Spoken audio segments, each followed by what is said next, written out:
Hello, Cardinals. Welcome to episode number 2 of the Cardinal Edge podcast. For those who have not listened to episode number 1, I ask that you please go back and listen to it and give you some context on what this podcast is all about. But real simply, this podcast serves to help our athletes at William Jewell College pursue the best versions of themselves. I think that's the key to pursuing true success in life and to maximize your potential, not only as an athlete at William Jewell College, but a student and all your other endeavors at William Jewell as well. So today, on today's show, we're going to cover REFUEL and E+R=O. So if you listen to the first one, you know kind of the format of this, what we're going to do here. We're going to cover a lot of our nutrition topics, as well as some behavior, leadership, culture things, as among maybe others as well as we move on with this. But today I want to give just a introduction to our refuel concept, and from our upperclassmen who may be listening to this right now, you've heard me talk about refuel quite a bit. Today we're not going to go into the nitty gritty of all of it, but we're going to go just talk about what it stands for, I guess, in general, but also just the basic concept of it, and to put it in perspective on our nutrition talks as we move forward here. Then we're going to talk about E+R=O. So this is another system that we're going to use here in the weight room that we don't get to talk to our athletes as much as we'd like to. Part of it, I haven't made it as big of a priority as I'd like to, but we are just really crunched for time. So we are going to introduce both of those general concepts today without getting too in detailed on the details of each, which we will break down in future episodes. So today I want to start with refuel. So let's talk about what refuel is. This is just a basic nutrition curriculum that we created here at William Jewell College. This is taken from the athletic performance department at the University of Missouri back in the early 2010s, 2013-14. That staff created by their sports nutritionist, Coach Jana Heitmeyer, who is now the sports nutritionist for the University of Football, or the University of Georgia football, She created this system that they called Faster. We call Refuel. I've adjusted to kind of fit our athletes at Jewell. Guys, this is just basic, simple habits. This is nothing groundbreaking. This is everything that you have been told that you need to be doing before. I'm going to give you some tips and tricks on how to execute those things that I think will be very practical. But the refuel information itself is nothing that's going to wow a bunch of people, and that's okay. That's the whole purpose of it. It's very simple. It's not easy to do consistently. In fact, it's very hard to do consistently. It takes athletes and people making just good, intentional, conscious choices by how they're eating, how they're sleeping, how they're recovering. But it's very simple. And it's something that talking to our athletes at William Jewell, looking at your meal logs, we do not do very well, is refuel. And it's a very simple thing. So let's look at what R stands for. That is remember breakfast. Okay. Breakfast, the bottom line, I'm going to give you kind of the bottom line of each one. The bottom line of breakfast is you need to eat something within 30 minutes, okay, of waking up optimally, okay? Now, there's some better options than others. I'd love for it to be the best breakfast you can get every day, but realistically, I know your guys' time constraints, and know you're coming from weights to eat to class. It could be constrained on time or the million things you guys are doing. So at minimum, I want you to eat something. It could be leftover food from the night before, whatever. But next week, remember breakfast will be our main topic, and we'll dive into that. But real quickly, R stands for remember breakfast. Make sure we are eating breakfast every single day. The first E of refuel. Remember breakfast, then E is eat every 3 hours. So the main point of this, guys, is you guys are so active, your body is more than likely, in general, starving for nutrients. Okay, especially we have that post-lunch window of practice. We really push athletes to maybe get a snack between lunch and practice. Again, just like anything else, there's better snacks and worse snacks for you to get the goals we want, and it depends on kind of what your goals are and what your needs are. That, again, we will break down in future episodes. But the bottom line is try not to let yourself get hangry. Okay, try to eat every 3 to 4 hours-ish to keep your body focused and calm. Your brain needs the nutrients as well. and get you primed to compete. It helps with injury prevention big time too, especially in those afternoon periods. So eating every 3 hours is a big staple that is really tough to do. It means you might have to prepare, you might have to pack snacks. That is a challenge for a lot of our athletes. We're not going to be able to walk around and hand you food all day. You have to take that kind of ownership on yourself. Okay. F stands for frequently hydrate. Everybody knows hydration is super important, okay, especially in the summer months, a fall, big time, where it's humid, it's hot in the Maybe Center. If you don't have air conditioning, we get it, okay? So making sure that we are hydrating, pushing water all day. Everybody should have a Gatorade water bottle. You should be drinking 4 of those a day. Easy. And then saving those sport drinks for times of really intense exercise. We've sweated a lot. That's where those sport drinks come in. Bottom line on frequently hydrate. Drink water constantly throughout the day to keep your body safe and functioning optimally. Safe. Hydration is huge for soft tissue injury, okay, preventing that. A lot of times not because you're tight when you pull your hamstring or whatever. A lot of times it's because you're dehydrated. Give your body what it needs, and that's water, okay? All right, utilize sleep and recovery.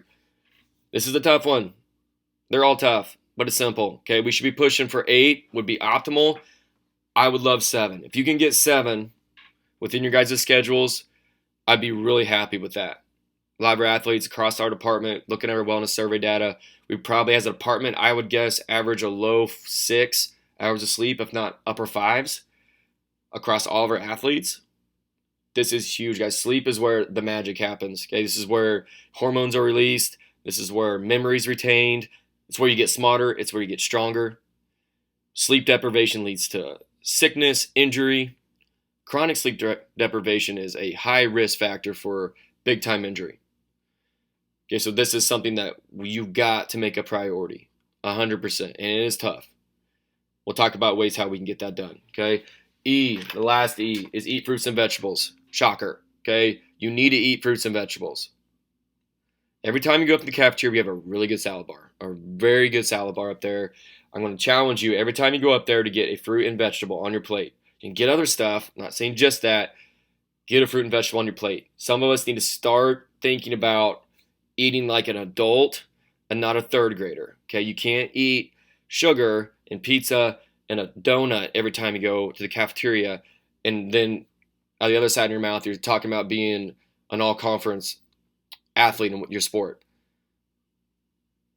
That does not make sense. Okay, so make sure we are eating fruits and vegetables. It's going to help with immunity, especially in flu season. I'm recording this episode right now in February, and the flu is everywhere.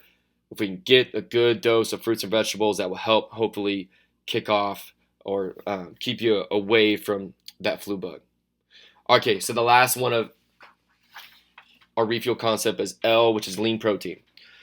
Lean protein is essential. Most of our athletes probably do not get enough protein in general, particularly lean protein. So when we're talking lean, we mean low fat, high protein foods. Fat is not bad. We'll talk about all these moving forward in this podcast. Fat is not bad, but generally the fat that comes from meat is not the type of fat you want, if that makes sense. So when we eat meat, the more lean it is, okay, the better that meat is. So chicken, turkeys are best meats, our best lean protein sources. We can get it from other sources as well. It's not the only 2 you can eat. We'll break protein down more in future episodes, but long story short, with lean protein, try to get some type of protein source at every meal. It's going to help with immunity as well. It's going to help you keep you full, and obviously it's going to help give you a good lean muscle mass that we're trying to build in the weight room, which will keep you healthy as well. So, all right, guys, that's Refuel. That is the 1,000-foot view of Refuel. Next episode, we're really going to dive into Remember Breakfast. I'm going to try to give you some specific recommendations based off our cafeteria on what a good breakfast should look like. We'll talk about the benefits of it, and we'll do that for all 6 of our Refuel topics there, okay? Again, it's a choice. It's not hard. It's not complicated. Shouldn't have said hard. It is hard. It is hard to make good decisions for the overall broad picture of what our goals are.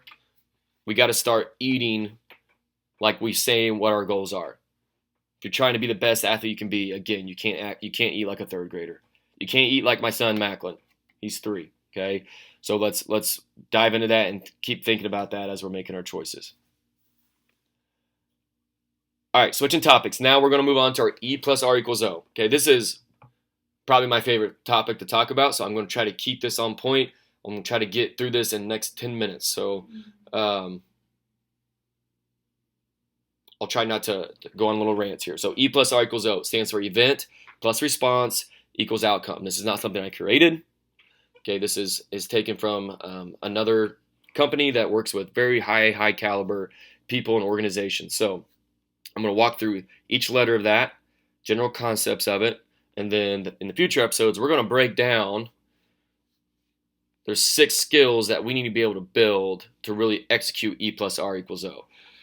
All right, so preface this as well. Guys, this is something you've heard before too. Maybe not in this specific context, but if you've ever heard of, it's not about what happens to you, it's about how you respond. It's not about getting knocked down, get back up. It's that concept, okay? It's about how you respond to things, not necessarily like what happens to you, okay? So the reality of this is this concept I'm going to talk about today, it's the reality of how life works. If you really step back and just observe, this is how life works, okay? And it's our job to understand that and to get really good at manipulating and executing this concept, okay? So, all right, let's dive in here. So E, on E plus R equals O, E stands for event. So the mindset we need to think about with events in our lives is you do not control the events that happen to you. However, it is your job to understand them so you can respond effectively, okay? Really crappy things happen to really awesome people that they didn't want for sure, certainly didn't deserve. Those things happen, okay? No one's picking on you. You're not necessarily a victim unless you make yourself a victim, okay? So it's our job to understand and reflect on why these things are happening. And events, guys, could also be people in your life, just interactions. It doesn't have to be like big time events, okay?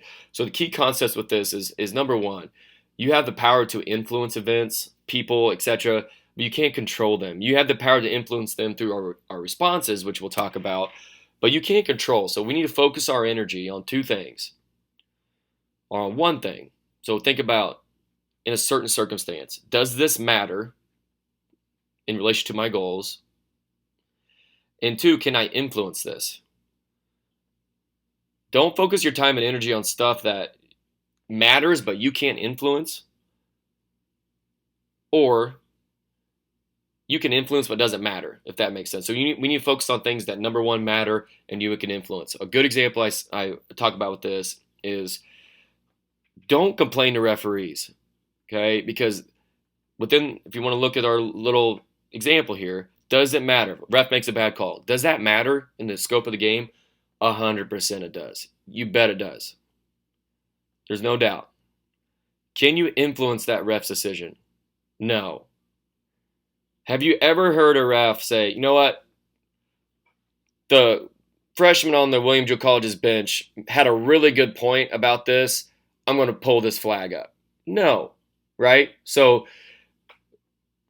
because all we're doing when we start complaining or whatever, or blaming the refs or whatever, we're really taking our mind and focus off what really matters, and that's being locked in the moment within that particular game. But also after the game, instead of blaming the refs, we should reflect on how we can get better ourselves, okay? So the last thing I'll talk about with events is don't wish or wait for better events to happen in your life, okay? Don't just sit around just waiting for that big break or waiting for your time on the court to happen or on the field or waiting for your coach to give you a chance. Go act. Go put the work in, okay? Go get better. Don't just wait for better events to happen to you. You create the events that happen to you in life a lot of the times, okay? Again, sometimes you're handling stuff that you can't admit. People get sick that don't deserve to get sick, but it's their job to respond to it effectively, okay? All right, that's events. Very, very high look at the events and our mindset need to have towards situations and people that we interact with in our life. All right, R. This is the R mindset. This is the moneymaker. This is what we're going to spend the next 6 episodes of this podcast diving into R and how we can control our R's and respond effectively to situations to produce great outcomes. So here's the R mindset. Your response to the events in your life is the only thing you control. It's the only thing. Only thing is how you respond. You are responsible for your actions and attitudes and must own all of them. One of the core values of our department is be responsible. This is one of the key behaviors. Own your actions. This is the key point. Even in circumstances that you did not create, want, or deserve, going back to the events, you're going to be in circumstances you did not create, want, or deserve. Doesn't matter.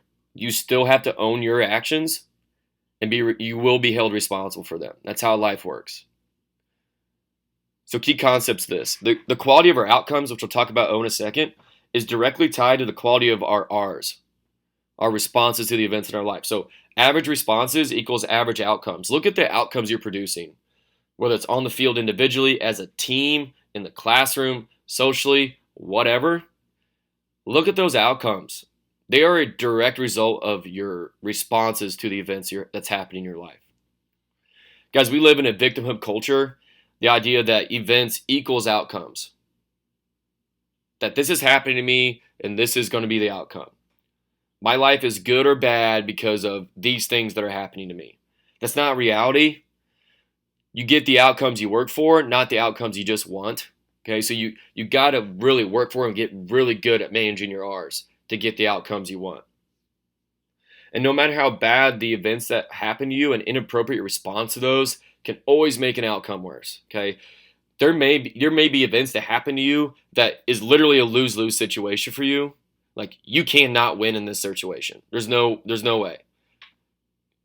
Try to think of yourself in that situation. Okay, but you can optimize that loss, minimize that loss the best you can. Okay, by reacting poorly, you can make that loss 10 times more than it should have been.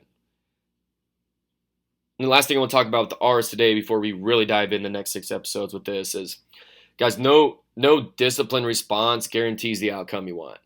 That's the hard thing about this whole thing. You can do everything right. Perfect. Okay? Everything right. But it doesn't guarantee you that you're going to win the national championship, be All-American, be All-Conference. Okay? Because what we don't know that we're not comparing ourselves to other people in this context. Okay?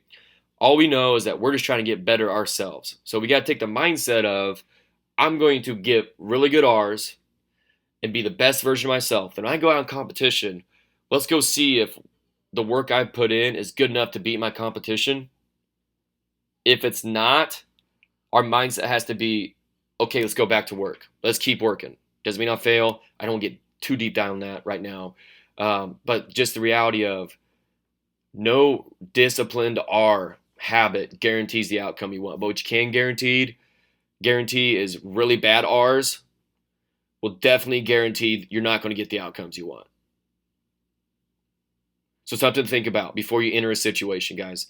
What response does the outcomes or responses, do the outcomes I want require me? I want to be a lawyer. What am I going to have to do that? So law school and all these things and classes and, okay, think about that. Let's map that out. Are you willing to be persistent with those R's? Are you willing to make sacrifices, to do the schooling, to be late night studying? Are you willing to do those things and be persistent with it until it pays off? If the answer is yes, then let's get to work. If the answer is no, then that's okay. Okay, so let's move on and don't complain about it. Move on and don't complain about it. In an athletic context, what responses do the outcomes, let's take just one, I don't know, you want to win a conference championship. What responses are it going to take to get that? Are you willing to be persistent with it? Good. Let's do it. Let's go to work and let's get better. If the answer is no, again, that's okay. I hope the answer is yes, but if it's not, what we can't do is not put the work in and then complain about it and blame other people the entire time. That is toxic and dangerous and a losing habit that we see a little bit. So think about that. If you're not willing to put the work in, Move on, be okay with it, but don't act like you're really committed and complain about it, okay? All right, enough of the R. Try not to get on tangents. Already hit my 10-minute limit here, so we'll go to outcomes. Okay, the O mindset. You do not directly control the outcomes, but you help create the outcomes from your responses. You do not control outcomes either, but again, we can influence them from our responses. And here's the thing. The constraints of our events limit the possibility of our outcomes. An easy example here, okay? You could do everything right, kind of how I said earlier. You could do everything right. We could have the best year possible, all the training, we practice perfect, we've optimized our potential. If we go out and play a professional sports team, like if our football team goes plays the Chiefs, if our basketball team goes plays the Lakers, baseball team go play the Royals, guys, we're not going to win, right? Because the event's too big, okay, for that particular context. But again, that is not as a given or excuse just to phone it in. Our responses, we can optimize that event or that outcome the best that we can. So just think about that too. It goes back to no discipline or guarantees the outcome you want, okay? But we can definitely influence them. We can certainly influence them. Outcomes, key concepts here, based on the quality of your responses to your events. It's important to clarify your outcomes. What do you want? What do you want out of your student-athlete experience at Williams-Hill College? What do you want out of your academic experience? What do you want out of your relationships you're having? Clarify that. It's tough to make really effective responses and decisions without having clarity of what you're trying to go after. And this is a big one. Outcome is feedback for how well your R's are working. If the outcome is not what you want, you need to reevaluate your responses. So after seasons, it's a good time I like to talk to teams about this. After seasons, it's a really good time to reflect on, number one, did the team get the outcomes that we wanted? And to an individual level, did you get the outcomes you wanted? Did you play up to your ability? Really good time to reflect back on that feedback. You just got feedback. Let's look at it. What you can't do, what losers do, is blame, if they didn't get the outcomes they want, blame that on anything other than but themselves, okay? Refs, coach, teammate, they screwed me. That's why I didn't do whatever. Can't happen, okay? Just, guys, average seasons, losing seasons, they come from losing behavior. That's just the bottom line of it. They come from losing behavior. And that's just straight up brutal honesty. They come from losing behavior consistently. Not just in the weight room, not at practice, nutrition, sleep. Any of those concepts, any of those areas of athletic development. Losing behavior results into losing outcomes. I just want to go over a couple key concepts and I'll wrap this up here today, guys. So clarify your E plus R equals O. Clarify those outcomes you want. Think about the events that's happening around you at the time, okay, and really clarify those responses you need to make for those O's you want. You have to have the courage to do that response. Be persistent, persevere until you get the outcome you want. That takes a lot of courage. It takes a lot of struggle. It's hard, very hard, okay? The biggest event, guys, in your life is other people. You can have all the right responses to people around you, to your coaches, to your teammates, to your professors, but you don't control their responses back to you. You don't get just to control them to comply to your desired outcomes. But here's the deal. You can't let their maybe poorly executed R's for themselves affect how you execute yours. If you've ever been a little brother or sister or a big brother or sister and you got in trouble for hitting your little brother or sister or something, and then you say, well, I did it because they started it.